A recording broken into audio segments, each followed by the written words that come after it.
Olá e bem-vindos ao Cantinho da História.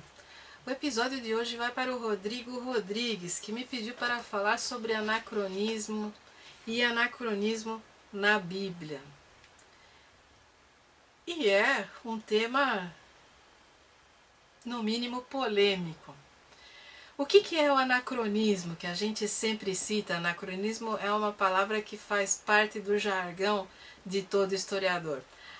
Anacronismo é, como a própria palavra indica, se vocês se atreverem a decompor seus termos e tiverem um pouquinho de conhecimento de grego, anacronismo é quando a gente faz uma comparação que liga dois eventos separados por um período de tempo considerável e tão considerável que os torna impossíveis de serem comparados. É como, por exemplo, quando algum desses economistas malucos que dão entrevista na TV começam a esbravejar contra as políticas desse ou daquele governo e resolvem comparar a economia desse país ou daquele outro ao Império Romano ou à Espanha dos Visigodos.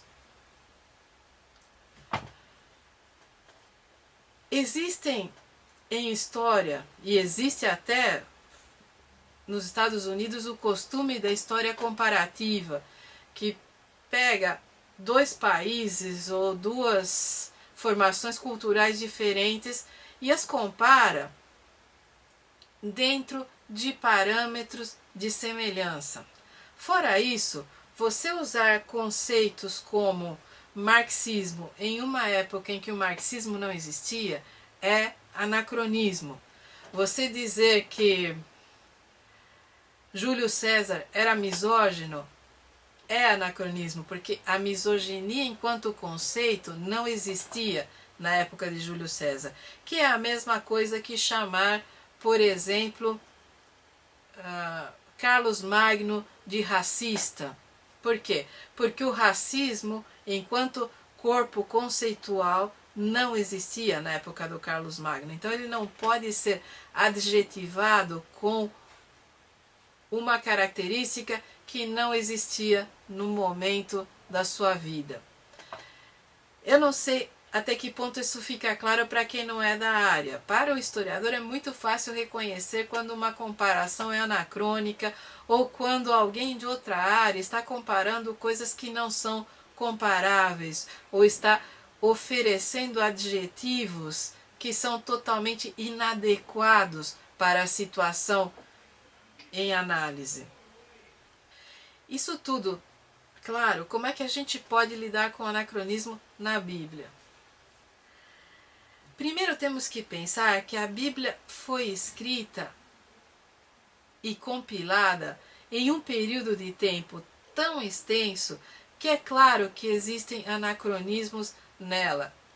Existem problemas de periodização, existe uma série de problemas de narrativa, de conflito, de repetições, de discordâncias entre um ponto e outro, de instruções que são dadas num ponto e são negadas em outro porque são textos de épocas diferentes.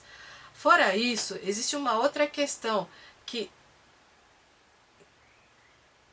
os compiladores da Bíblia, eu não sei se de propósito ou simplesmente porque não era de seu interesse, são extremamente vagos na questão temporal.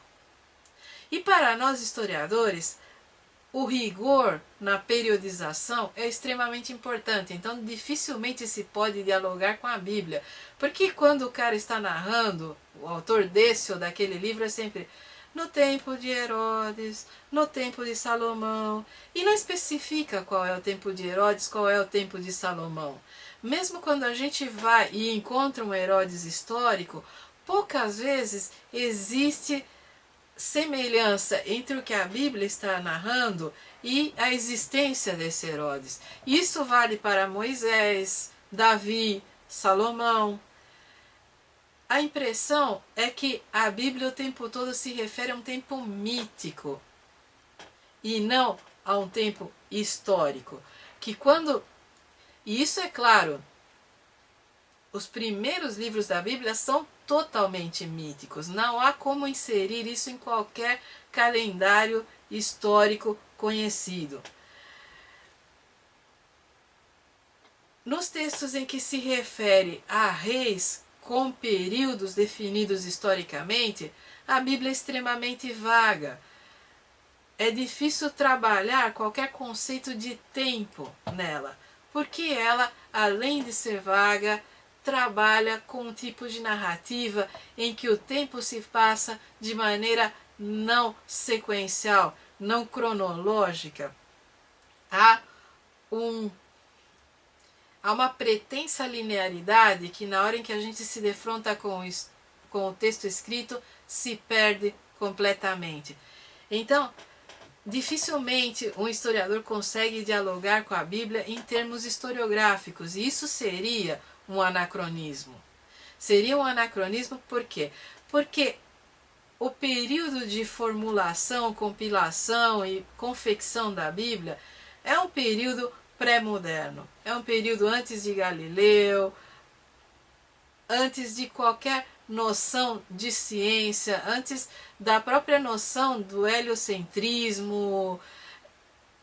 É um período em que o corpo de conhecimento da humanidade era outro.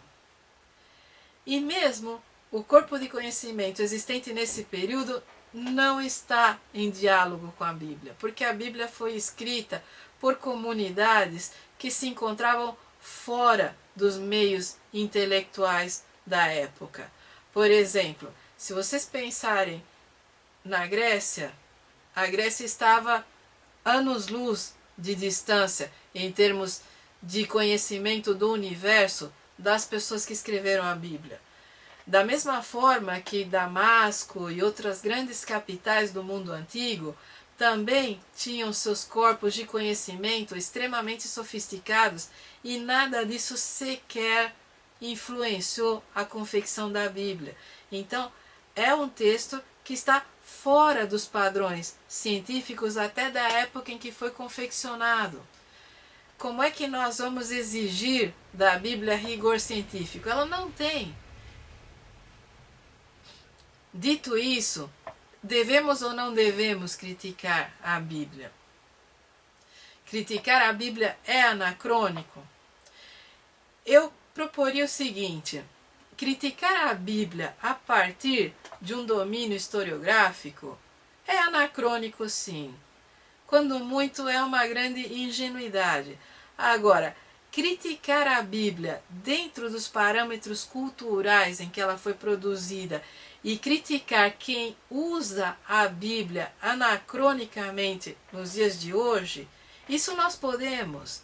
E podemos exatamente por isso, porque ela é tão anacrônica que aquelas comunidades fundamentalistas que tentam aplicar ao pé da letra seus preceitos nos dias de hoje estão negando toda a modernidade humana, estão se comportando de maneira anacrônica em relação ao presente, estão descartando toda a evolução científica do ser humano para preferir um texto que foi produzido há centenas e centenas de anos atrás, sem qualquer pretensão ou domínio da realidade científica, nem sequer da sua época.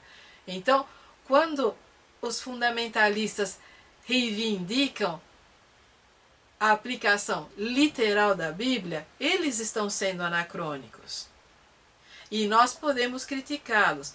Agora, o historiador ir lá e ficar levantando versículo por versículo e criticando um a um é uma grande bobagem.